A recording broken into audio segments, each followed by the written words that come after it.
नमस्कार, यह है ईटीवी भारत और मैं हूं सचिन शर्मा।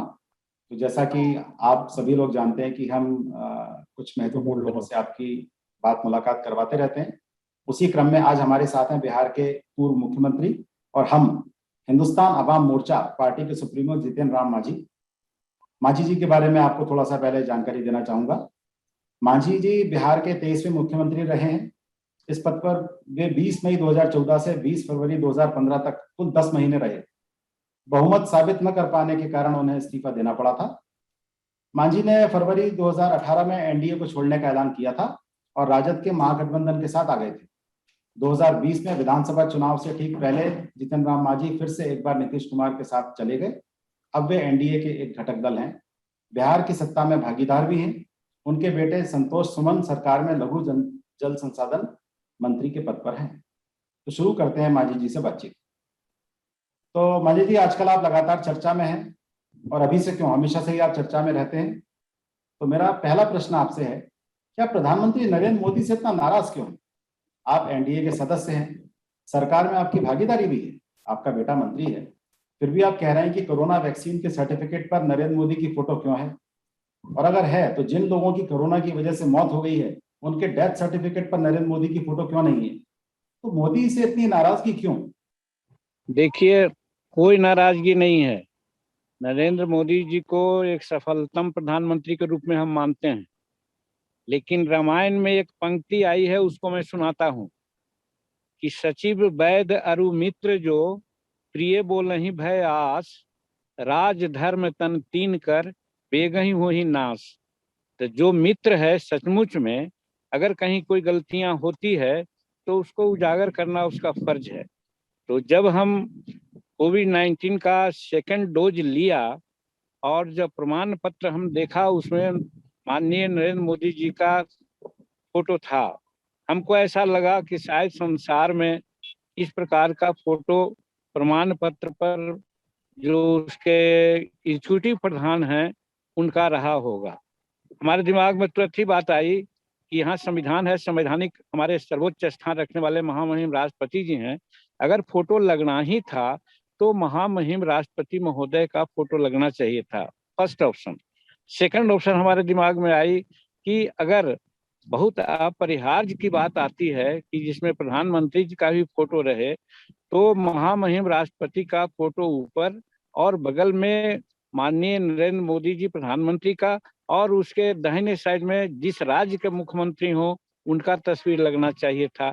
यही न्योचित होता, यही अच्छा लगता, एक मैसेज जाता।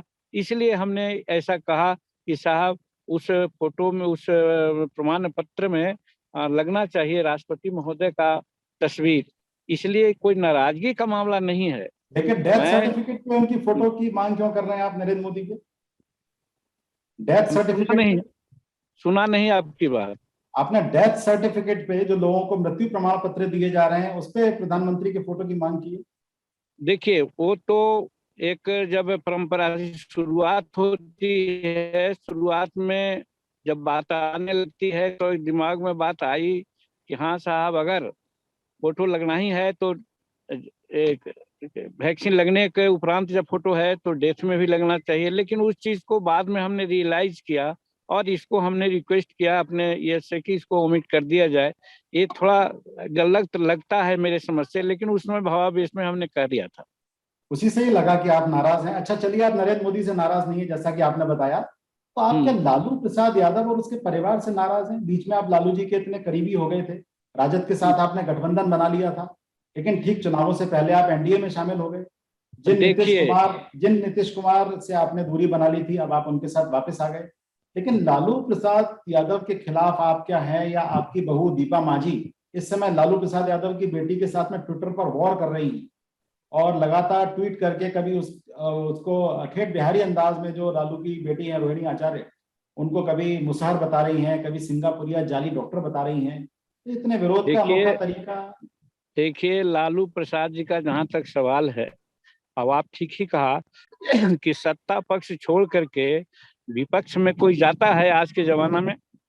और जब हम एनडीए में थे, एनडीए सत्ता में थी, ऐसी परिस्थिति में हम इनको छोड़ करके हम लालू जी के पास गए। क्यों?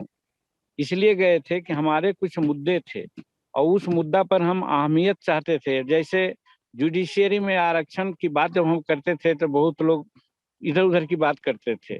हम जब कहते थे कि कॉमन स्कूलिंग सिस्टम होनी चाहिए, इस पर भी लोग दूसरी तरह की बात करते थे। हम कहा करते थे कि साहब डबल मतदाता सूची बननी चाहिए शेड्यूल कास्ट का, इस पर भी दूसरे तरह की बात आती थी। और इस मामले में हमने प्रधानमंत्री जी से भी कहा था कि आप जुडिशरी में आरक्षण करा दीजिए, बिहार हिंदुस्तान की जनता और खास करके शेड्यूल कास्ट आपके साथ होंगे। इस चीज के कहते कहते करीब 3 वर्ष हो चुके थे। इसी बीच में लालू प्रसाद हमारे सारी बात को पत्र के माध्यम से जो बात होती रहती थी, उन्होंने ऑप्शन दिया कि आप आइए, इस क्रांति को, इस आंदोलन को हम आगे ले चलेंगे, इसलिए आप मेरे पास आ जाइए। तो आप सोच सकते हैं हम सिद्धांत के लिए गए, अगर नहीं सिद्धांत के लिए जाते, अगर रह जाते एनडीए में, अगर पद प्राप्त करने की बात की थी तो और कोई भी पद हमको मिल सकता था, लेकिन हम सिद्धांत के चलते माननीय लालू जी के साथ हम वहां गए।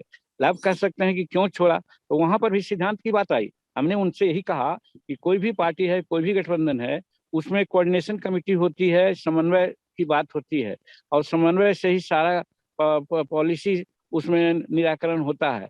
हमने कहा कि कोऑर्डिनेशन कमेटी बनाइए, और वहां पर उनके लोग कह दिया कि भाई जो लालू जी कहते हैं वही होगा, दूसरा यहाँ कोई नहीं है, और अगर ऐसा कोई नहीं मानता है तो उसको जहां जाना है वहां जाए।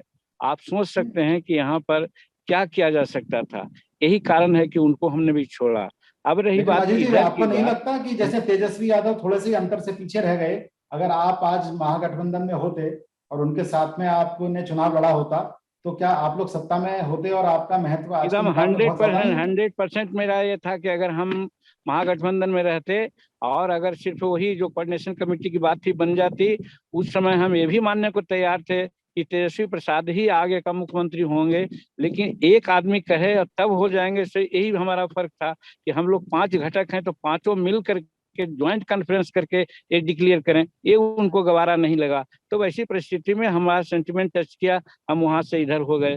अब रही बात इधर की बात, यहाँ जिसकी चर्चा आपने किया रोहिणी जी का और दीपा मान जी का, तो उस संबंध में हम यही कहना चाहते हैं कि कोई बात नहीं, जब वो हम पर पति करते हैं, अटैक करते हैं कि मुसहर हैं और मुसहर की बात करते हैं या फिर और तरह की बात करते हैं, तो जिसका घर शीशा का हो और वही किसी पर ढेला मारेगा तो उसका घर तो फूटेगा ना। तो क्या तो बहू वैसी को आप अपनी परिस्थिति। राजनीति में लेके आना चाहेंगे? क्या आपकी जो दीपा मांझी को आप क्या राजनीति में देखिए, लाना चाहते हैं? हमारी पतोहू ऑलरेडी राजनीति में है, वो जिला परिषद की सदस्य रही है 5 साल, नहीं, और वो हर तो तरह से वो बहुत एक्टिव छोटी है। राजनीति है। क्या आप मेन स्ट्रीम में, क्या उनको विधायक सांसद के लिए अपनी तरफ से आप लड़वाना चाहेंगे, मंत्री बनाना? देखिए आपने वो एमएलसी के लिए भी इस आगे बार बड़ा आगे प्रयास किया था। आगे आगे की बात है कि नकारा नहीं जा सकता है, लेकिन वर्तमान में अभी कोई वैसी बात है नहीं। जी। अच्छा, ये एक बहुत महत्वपूर्ण प्रश्न मेरे दिमाग में था, आपसे जब भी आमना सामना होगा तो पूछूंगा। हम्म। जो पूर्व सांसद शहाबुद्दीन है, उनकी मौत पर आपने खूब सियासत की। शहाबुद्दीन राजद के सांसद थे, उनका आपराधिक इतिहास था, तिहाड़ जेल में बंद थे, कोरोना से उनकी मौत हो गई और आपने दे- उनकी मौत की न्यायिक न्यायिक हाँ, जांच की मौत मांग की। के बाद हमारा ये मानना था कि वो सांसद रह चुके हैं काफी समय से, और जो भी उनका छवि लोग बतलाते हैं, जैसा हम लोग वहाँ नजदीक से जानते थे कि अपने गांव में, अपने इलाका में वैसा काम करते थे जो हम लोग नहीं करते हैं जनता के लाभ के लिए। तो इस परिस्थिति में हमको लगा कि एक माननीय सांसद हैं, ठीक है, जेल में हैं और उनकी मृत्यु हो गई है, तो मृत्यु की भी स्पष्टता होनी चाहिए थी। तो आपने और न्यायिक जांच की मांग की। क्या आपको लग रहा है कि तिहाड़ जेल का प्रशासन झूठ बोल रहा था कि उनकी कोरोना से मृत्यु हुई है? क्या अब आपको ऐसा झूठ लग रहा है? बोल रहे थे कि नहीं बोल रहे थे, लेकिन हमने तो यही कहा था कि उनके जांच, उनके मृत्यु कहीं ना कहीं संदेहात्मक की स्थिति में है, इसलिए उसकी जांच होनी चाहिए, ये मैंने मांग किया था। वो न कोई पार्टी, एक इंसानियत के नाते हमने वैसा कहा था। अच्छा, और एक आपने उनके सांसद। लिए राजकीय सम्मान के साथ उनका अंत्येष्टि कराने की भी मांग की। सुप्रीम कोर्ट ने जिसको अपराधी आज माना क्यों, हो, सजा याफ्ता अपराधी हो, उसके साथ इतनी हमदर्दी? देखिए, अब जो भी हो, जिस परिस्थिति में हो, यहाँ अब हम कोर्ट पर कुछ नहीं कहना चाहते हैं, माननीय न्यायालय पर, लेकिन कहीं कहीं ऐसा होता है कि गलतफहमी में भी लोग फंस जाते हैं और उनको सजा हो जाती है। हमारा कहना था कि जो जनहित की बात उन्होंने अपने क्षेत्र में की है, आज भी वहाँ जाइए, आप वहाँ तहकीकात कर लीजिए कि वहाँ की जनता उनको क्या कहती है। तो जब जनता उनको अपना मानती थी कि हमारे हितैषी हैं, हर दुख सुख में साथ देते थे और सांसद भी थे। यही कारण था कि चुनाव भी जीत गए थे। तो चुनाव जीतना पार्लियामेंट का कोई आसान बात नहीं है, सब कोई नहीं जीत सकता है। जनता जिसको चाहती है वही जीतते हैं। वैसी परिस्थिति में उनकी लोकप्रियता और जन सहभागिता को निकाला नहीं जा सकता है। यही अच्छा। भावना हमारे सामने थी और हमने कहा कि अगर उनकी हमने मृत्यु हो गई है तो जांच भी होनी चाहिए और फिर उनकी अंत्येष्टि हो तो राजकीय सम्मान के साथ होना चाहिए। अच्छा, हमारा आपकी यही वापस से अवधारणा आपकी थी। और आपकी सरकार पे हम लौटते हैं शहाबुद्दीन से, कि आपने अपनी सरकार द्वारा लगाए गए लॉकडाउन का विरोध किया, अपनी आपत्ति जताई, ट्वीट कर कहा कि मैं लॉकडाउन का समर्थन तभी करूंगा जब लोगों को 3 महीने तक बिजली सबकी फ्री हो जाएगी, बिजली का पानी का बिल माफ हो जाएगा, इसके साथ किराएदारों का किराया, बैंक लोन की ईएमआई, कॉलेजों की फीस भी माफ हो जाएगी। इनमें से आपकी किसी बात को सरकार ने नहीं माना, लॉकडाउन भी लग देख गया, अब आगे बढ़कर देखिए, 1 तारीख 1 जून तक हो गया है, क्या कहेंगे आप इसमें? नहीं मानना एक अलग बात है, लेकिन आज हम जहाँ अभी बात कर रहे हैं, शायद आश्चर्य होगा आप लोगों को कि हम कहाँ से बात कर रहे हैं। हम निरी देहात में, जहाँ हमारा गांव है, वहाँ पर एक तालाब हम लोग खलवाए हैं और पहाड़ तलहटी है, वहाँ से बात कर रहे हैं। हम ये कहना चाहते हैं इसके बहाने कि हम जन सरोकार से काफी जुड़े हुए हैं और हर तरह का जो मुसीबत जनता के साथ है उसको हम लोग देखा है। आज हम यहाँ देख रहे हैं, मजदूर हैं, उनको मजदूरी नहीं मिल रही है। छोटे छोटे जो व्यापारी हैं, उनको कोई आमदनी नहीं हो रही है। जूता में पॉलिश करने वाले लोग जो बैठते हैं दिन भर, उनको 50 रुपया मिलता था, उनको कोई नहीं दिया मिल रहा है। तो इस तरह से ठेला चलाने वाला, रिक्शा चलाने वाला या छोटा छोटा रोजगार करने वाला, ये सब आदमी, होटल चलाने वाले लोग, आप रिक्शा चलाने वालों को देखिए, सबकी क्या स्थिति है। बिल्कुल जब सही कह तक रहे हैं, हम जमीन से सबको जुड़े हुए खाने व्यक्ति की हैं, आप तो व्यवस्था सब न जानते कर हैं। दें लेकिन तो सरकार आपकी वैसी इनमें से परिस्थिति एकाध में मांग तो लॉकडाउन मान करना सकती थी। आप जमीन है से जुड़े क्या। हुए व्यक्ति हैं, आप सब जानते हैं, सरकार आपकी एकाध मांग तो इसमें से मानती, आप तो उसमें भागीदार हैं, गठबंधन के सदस्य हैं, कुछ भी एक भी नहीं, मांग तो अब नहीं। तो मैं तो धन्यवाद देता हूँ कि सारी बात जिसकी चर्चा हम करते थे उस और माननीय नीतीश कुमार जी चल पड़े हैं। लेकिन सवाल ये है कि लॉकडाउन तो हुआ, 25 तारीख तक हुआ, फिर आगे बढ़ाए हैं। इस बीच में जो व्यवस्था होनी चाहिए थी, वो व्यवस्था, जैसे हेल्थ सेंटर है, आज हेल्थ सेंटर में कोई कर्मचारी काम कर रहा है क्या? हमारे के यहाँ सीएचसी है, कम्युनिटी हेल्थ सेंटर है, यहाँ पर कुछ काम हो रहा है, हमने देखा। लेकिन और बहुत से सीएचसी हैं, पीएचसी हैं, वहाँ पर डॉक्टर नहीं है, पैरामेडिकल स्टाफ नहीं है, तो तैयारी हमारी नहीं हो सकी थी। अगर लास्ट ईयर हमारे पास आया कोरोना और लॉकडाउन हुआ, उससे सबक ले करके हम लोगों को एकदम तैयारी कर लेनी चाहिए थी। अगर हम तैयारी कर लिए होते तो शायद आज लॉकडाउन की आवश्यकता नहीं होती, ये ये मेरी तो मानना खैर थी। केंद्र इसलिए हमने सरकार से नीतीश और कुमार राज्य से सरकारों अनुरोध से किया ये था, चूक तो कोई हुई हमने है। विरोध नहीं किया है। हाँ, केंद्र सरकार से और राज्य सरकारों से ये तो चूक हुई है, लेकिन अब आपकी मांगों की जब बात शुरू हुई है, अपने मुख्यमंत्री नीतीश कुमार से एक बार बीच में फिर से बड़ी मांग की, और आप लगातार पहले भी कहते रहे हैं, आपने उनसे मांग की कि निजी क्षेत्र की नौकरियों में भी आरक्षण हो। इसका पूरा होने की संभावना हालांकि नगण्य ही है, कोई भी ऐसी रिस्क नहीं उठाएगा। मराठा आरक्षण का सुप्रीम कोर्ट में क्या हासिल हुआ, ये हम सभी ने देखा है। निजी नौकरियों को बिहार में कौन हाथ लगाएगा, जबकि वहां व्यापार धंधे अन्य राज्यों की तुलना देखिए में बेहद कम है। देखिए हम जो ऐसी कठिन मांग। पहले बात बोला कि हम जब महागठबंधन में आए थे, उसमें एक पॉइंट ये भी था, हम छूट गया था कि निजी क्षेत्रों में भी आरक्षण की मांग सदा हम करते थे। आज हमारी जनसंख्या के आलोक में हमको आरक्षण मिला है, लेकिन आज सार्वजनिक क्षेत्र का जो सेवाएं हैं सभी निजी क्षेत्र में जा रहे हैं। तो लाजिम है कि निजी क्षेत्र में आरक्षण मिलना चाहिए। सोशियो और एजुकेशनली हम बैकवर्ड हैं, जब तक कि हमको मिलना चाहिए। और इसीलिए उस समय भी हमारी मांग थी कि निजी क्षेत्र में इसको आरक्षण दिया जाए, और आज आरक्षण नहीं मिल रहा है और निजी क्षेत्र का विस्तार हो रहा है। तो मैं विरोध के तर्ज पर नहीं कहता, एक सजेशन के तर्ज पर कहना चाहते हैं कि अगर शेड्यूल कास्ट के लोगों को अगर निजी क्षेत्रों में आरक्षण और शेड्यूल ट्राइब्स को, अति पिछड़ा को न दीजिएगा, दैट मीन्स कि संविधान में जो हमको सुविधा मिली है, सुविधा, उसको एक किसी न किसी रूप में कर्टेल कर रहे हैं। तो ये मांग परामर्श के रूप में हम करना चाहते हैं, और ये नहीं कि इसका कोई मैं विरोध कर रहा हूँ, क्योंकि मैं जानता हूँ कि कोई आदमी परफेक्ट नहीं होता है, कोई गठबंधन परफेक्ट नहीं होता है। इसलिए उनको जो बात होनी चाहिए, समाज में फील करते हैं, उसको बताना चाहिए। वही काम मैं करता हूँ और वही कर रहा हूँ। इसके चलते कुछ लोग भले समझते हो, लेकिन हम किसी के विरोध में नहीं है, सैद्धांतिक रूप में जरूर हम रास्ता ढूंढते हैं और सोचते हैं कि कहाँ से ये का सारा काम होगा, मांझी जी, जिसकी लेकिन चर्चा आपकी मैंने आपकी किया। ये वाली मांग सरकार ने, ये वाली मांग तो बहुत मुश्किल है उसके लिए अभी निजी क्षेत्र में आरक्षण वाली, लेकिन अभी आपने बीच में एक मांग और की कि बेरोजगार युवाओं को नौकरी मिलने तक 5,000 रुपए बेरोजगारी भत्ता दिया जाए। इसको भी आप जब तक उठाते रहे हैं तो ये क्यों संकट में अपने मुख्यमंत्री को डालते रहते हैं? वो इस मांग को भी पूरा नहीं कर पाएंगे आप? क्यों नहीं पूरा कर रहे हैं? तो कम से कम पब्लिक डोमेन, हम लोग पब्लिक से कंसर्न के आदमी हैं। और जिस दिन हमने कहा कि बेरोजगारों को 5,000 रुपया देना चाहिए, जो कि हमारे पार्टी के घोषणा पत्र में भी है, और उसके आलोक में माननीय मुख्यमंत्री को ध्यान आकर्षित किया था कि भाई कुछ लोग कहते हैं कि 6,000 दीजिए, कुछ लोग कहते हैं और विरोधी दल के लोग, लेकिन हमारा तो घोषणा पत्र में था। और घोषणा पत्र में इसलिए था कि चूंकि ग्राउंड रियलिटी हम जानते हैं, हमारे जानते हैं कि जो बेटा या जो बेटी ग्रेजुएट हो गए, डिग्रीधारी हो गए और गरीब घर के लोग हैं, उनको इंटरव्यू में जाने के लिए पैसे नहीं होते हैं, वो पढ़ने के लिए उनके पास किताबें नहीं होती है। वही कारण है कि अभी जहां हम बैठे हुए हैं, इसी के 1-2 किलोमीटर आगे एक गांव है हथियामा, वहीं पर इसी प्रकार की सुसाइड किए थे पर गार्जियन से लड़ाई करने में वो लोग पैसा, जो चौथा बार इंटरव्यू के लिए जाने लगा और पैसा मांगा, तो मगही में बोला कि अरे तोरा पढ़ैलियो है लिखैलियो है सब दिन, और सब दिन तोरा पैसा देते रही हो, हम जो जे करे लो से करें, जो मर चाहे बच। एक बात सुन करके वो लड़का अपना सुसाइड कर लिया। यही जब मुख्यमंत्री हम बने तो हमारे दिमाग में बात आई थी कि उन लोगों को कम से कम 5,000 रुपया हाँ, बेरोजगारी नियोजन बड़ी भत्ता समस्या देना है, पूरे चाहिए देश की है, जब बिहार तक। की तो नहीं, पूरे देश की भी है।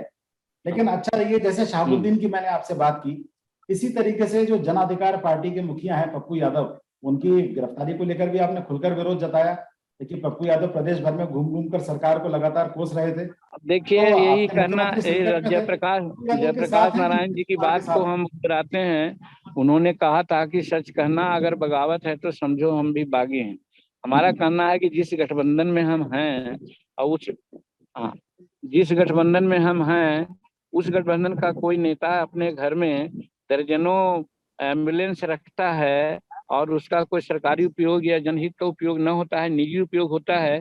और इसके लिए अगर पप्पू यादव वहां गए थे और ये बात को उठाई, तो ये गलत उन्होंने नहीं किया था, इस पर जांच होनी चाहिए थी।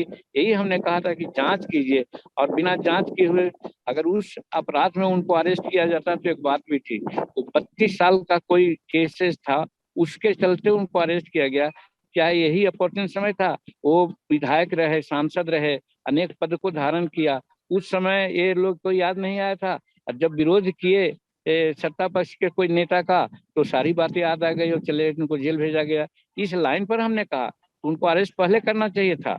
उनको नॉमिनेशन भरने में अगर गलती की हो, गलत सूचना दी हो, तो उनका सदस्यता समाप्त करना चाहिए था। ये सब बात होनी चाहिए थी, लेकिन वो न हुआ। और जब देखा, बता दिया गया कि हाँ साहब, कई एक वहां पर है एम्बुलेंस, और वो एम्बुलेंस का जो होना चाहिए उपयोग, उचित उपयोग न हो करके अपना हित में उपयोग हो रहा था, इसका विरोध करने के लिए वो गए थे वहां पर। तो हमारा समझ में है कि कोई भी जन नेता है और कहीं कोई गलतियां हो रही है तो उसको बोलना चाहिए।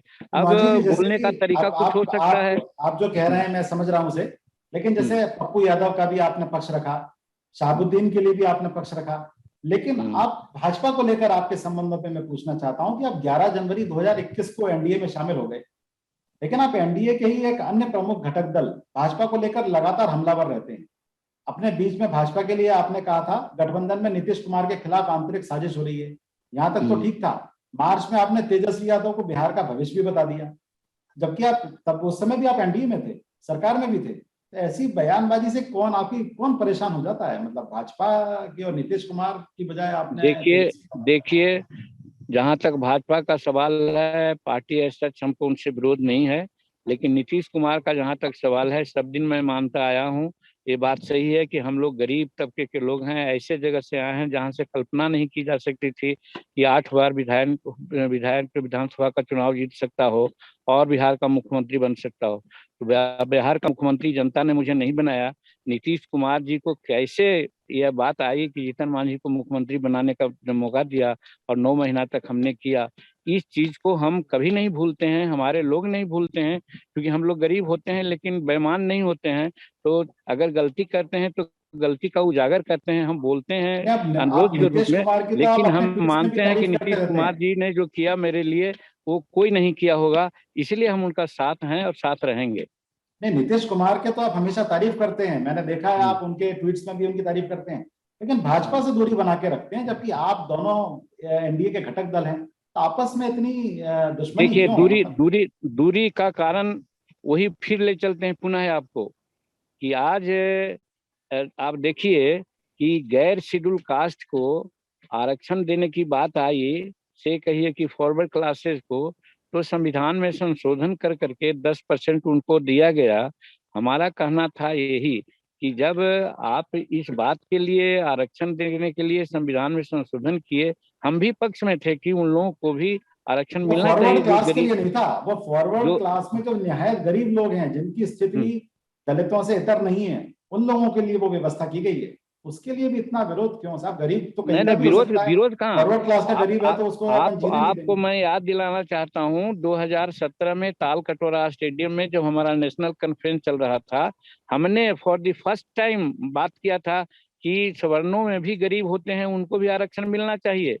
तो ये आरक्षण मिला, उसका हमने प्रशंसा किया, लेकिन एक चीज जरूर कहा उनको कि आप उनके आरक्षण को आगे बढ़ाने के लिए संविधान में संशोधन किया, उसी प्रकार से शेड्यूल कास्ट, शेड्यूल ट्राइब, अति पिछड़ा का जनसंख्या के आधार पर आप 85 नहीं तो कम से कम 60% भी तो आरक्षण दे दीजिए, ताकि इनका ये होगा। एक बात, और दूसरी बात हम ये कहना चाहते थे कि हम हर जगह सिद्धांत की बात करते हैं, और उस सिद्धांत के आलोक में हम कहना चाहते थे कि schedule caste, schedule tribes atrocity act है, उसको सुप्रीम कोर्ट ने किसी प्रकार से नया संशोधन तो किया, जिसका समूचे हिंदुस्तान के दलित रति 2 अप्रैल 18 को आ गए थे रोड पर, इसके लिए हल्ला हुआ।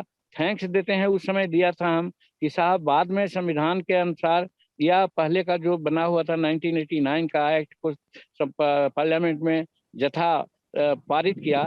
लेकिन मेरा कहना था कि जब गैर शेड्यूल कास्ट का आरक्षण दिया, आपने संविधान संशोधन किया, उसको संविधान के 9वीं सूची में डाल दिया, तो शेड्यूल कास्ट, शेड्यूल ट्राइब्स के जो हमारा ये है कानून है, उसको भी संविधान की 9वीं सूची में आप डाल देते, जो आज अच्छा, तो छेड़छाड़ मतलब हो रहा है आपकी न्यायालय सारी के द्वारा। नाराजगी भाजपा से इसी मुद्दे पर है?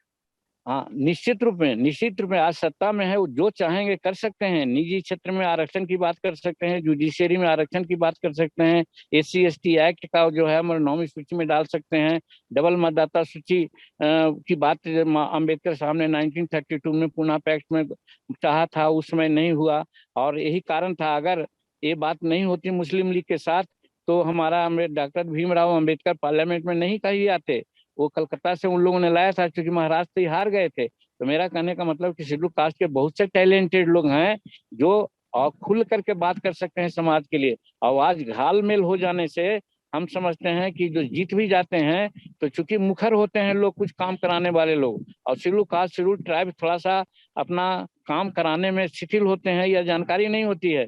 उसका एक ही गार्ड था कि अगर जिस दल से, जैसे MLC होते हैं टीचर वाले लोग, तो टीचर वाले लोग होते हैं तो टीचर की बात करते हैं, वो क्या कहते हैं, स्नातक के हैं तो स्नातक की बात करते हैं, उसी मांझी जी, प्रकार आपकी से। बात में समझ गया। अब आप हाँ। ये राष्ट्रीय मुद्दे हैं, और इस पर निश्चित रूप से चीजें चली रही हैं। अब मैं हम्म, आपसे बिल्कुल स्थानीय मुद्दा और आपकी पार्टी के विषय में मैं आपसे एक क्वेश्चन पूछना चाहता हूँ। हम्म, ये नीतीश की अभी जो कैबिनेट विस्तार हुआ है, उसमें आप एक मंत्री पद और चाहते थे, और एमएलसी के जो 12 पद थे उनमें से एक अपने लिए एक एमएलसी की भी पद की आपने मांग की थी, लेकिन कैबिनेट विस्तार में भी आपको कुछ नहीं मिला और आपको एमएलसी भी नहीं मिले। इसके बाद आपने अपना दर्द व्यक्त करते हुए कहा भी था कि हमें उम्मीद थी कि एमएलसी की एक सीट हमें जरूर मिलेगी, लेकिन नहीं मिली तो निराशा हुई है। भले ही हम हम्म, गठबंधन छोड़कर बिना शर्त एनडीए में आए हैं, चुनाव बाद हम्म, हमारी पार्टी को एक मंत्री पद भी मिला, लेकिन एमएलसी हम्म। के मनोनयन वाली 12 सीटों में से एक सीट हमें मिलनी चाहिए थी। इस मामले में गठबंधन धर्म का पालन नहीं हुआ।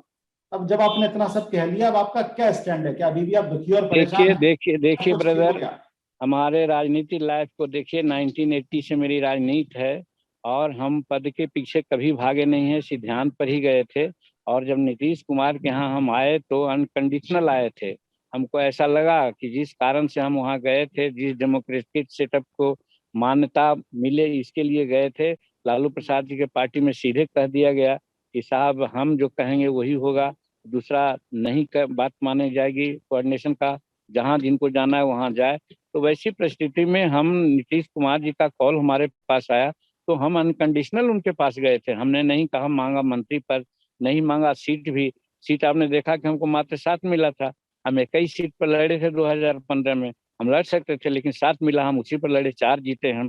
तो उसी प्रकार से एमएलसी का मामला भी, राज्यसभा का भी मामला या मंत्रिमंडल का मामला हम कभी नहीं मांगे हैं और न मांगेंगे। अगर मतलब आप हमको संतुष्ट समझ, हैं, हाँ मतलब आप हम एकदम संतुष्ट हैं, संतुष्ट लेकिन हैं। आप नीतीश हमारी कुमार की, मैंने योग्यता देखा या हमारी आप, उपयोगिता समझेंगे लोग तो देंगे, जिससे कि हमारी पार्टी का कुछ विरोधी होगा तो जिससे कि जिस गठबंधन में है उस गठबंधन को लाभ होगा, उस आधार पर अगर कंसिडर करेंगे देन ऑलराइट, नहीं तो फिर हम इसमें कोई शिकायत की बात हम नहीं करेंगे। तो माजी जी, जैसा आप लगातार नीतीश कुमार के लिए अच्छे ही बोल रहे हैं, तारीफ भी आपने बहुत की, पहले भी आप करते रहे हैं, लेकिन आपने अपने मुख्यमंत्री के सबसे बड़े और महत्वाकांक्षी फैसले शराबबंदी को नौटंकी बता दिया था।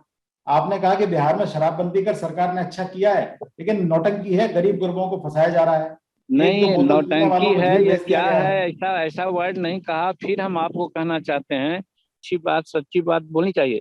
आज आज ही हमारे क्षेत्र, चुनाव क्षेत्र बांके बाजार है, वहां पर एक महिला को लोग पकड़ के जेल में ले गए हैं शराब बन के चक्कर में। 3 बोतल शराब पकड़ा गया।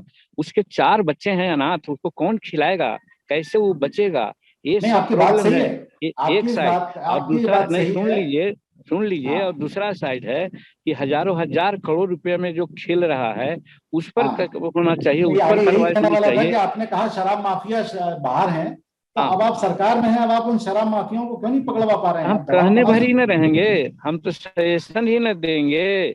हमने कहा ना कि सचिव वैद्य मित्र जो प्रिय बोल रहे हैं भाई आज, तो हम भय से नहीं बोल रहे हैं, हम उनको सजेशन दे रहे हैं कि ये गलत हुआ है, गलत कार्रवाई हुई है। सैकड़ों का, लाखों गरीब आज जेल में हैं, उनके बाल बच्चे बिलबिला रहे हैं।